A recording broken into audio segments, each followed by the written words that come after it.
আজকে কোনো off day না, আজকে কোনো কর্মবিরতি নাই, অথচ মন্ত্রণালয়ের একজন কর্মকর্তাও সেখানে বসা নাই। দেশের জনগণের টাকা খেয়ে তারা সেখানে কি বাল ফালায় জানেন?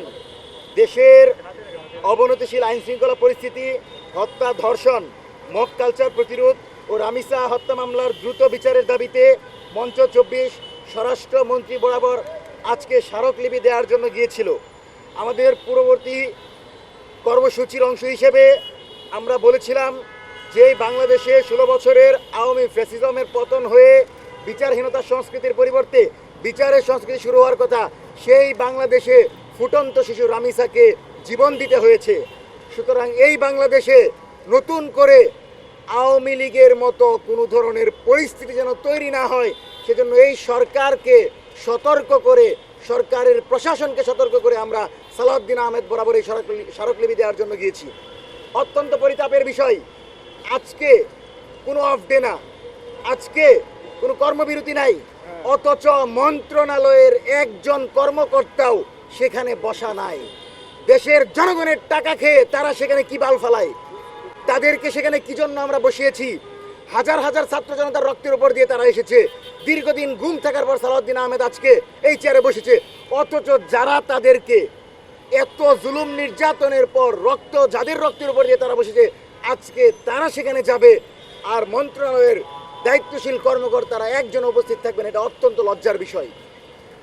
আপনারা পরে আমাদের কি জানাবেন, কি ডাকবেন, সেটা বিষয় না। আমরা জনগণের দাবি নিয়ে গিয়েছি, কিন্তু আমরা দেখলাম যে আমাদের এটা রিসিভ করার জন্য তারা পিওকে বলছে, তারা ওনার পিএসকে বলছে, বিভিন্ন জায়গায় বলছে। আমরা স্পষ্টভাবে বলছি, স্বরাষ্ট্রমন্ত্রী অথবা তার সচিব ছাড়া মঞ্চ 24 কারো কাছে স্মারকলিপি জমা দিবে না। আমরা ধৈর্যহীন ভাষায় বলতে চাই, এই বাংলাদেশ শহীদ প্রেসিডেন্ট জিয়াউর রহমানের বাংলাদেশ, এই বাংলাদেশ আধিপত্যবাদ বিরোধী লড়াইয়ের অগ্রসৈনিক দেশনেত্রী বেগম খালেদা জিয়ার বাংলাদেশ। তিনি বলেছিলেন, বাংলাদেশের জনগণের কথা বলবো, কোনো শক্তির গোলামি করার জন্য আমরা রাজনীতি করি না। সুতরাং স্বরাষ্ট্রমন্ত্রী যদি মনে করেন আমাদের স্মারকলিপি গ্রহণ না করে তিনি মহৎ কাজ করেছেন, মনে রাখতে হবে আওয়ামী লীগের যারা স্বরাষ্ট্রমন্ত্রী ছিলেন তারা কিন্তু এখানে দিল্লিতে আছেন, তারা কিন্তু বাংলাদেশ থেকে পালিয়ে গেছেন। কারণ একটাই, তারা বাংলাদেশের জনগণের দাবি দাবাকে উপেক্ষা করে দলীয় রাজনীতির উদ্দেশ্য হাসিল করে হাজারো হাজারো বিচারের পরিবর্তে বিচারহীনতার সংস্কৃতিকে সমর্থন দিয়ে গেছেন। তারা বিচারিক হত্যাকাণ্ড ঘটিয়েছেন, তারা ধর্ষণের বিচার কখনো করেন নাই, তারা ধর্ষণের সেঞ্চুরি করে তারা উদযাপন করেছেন।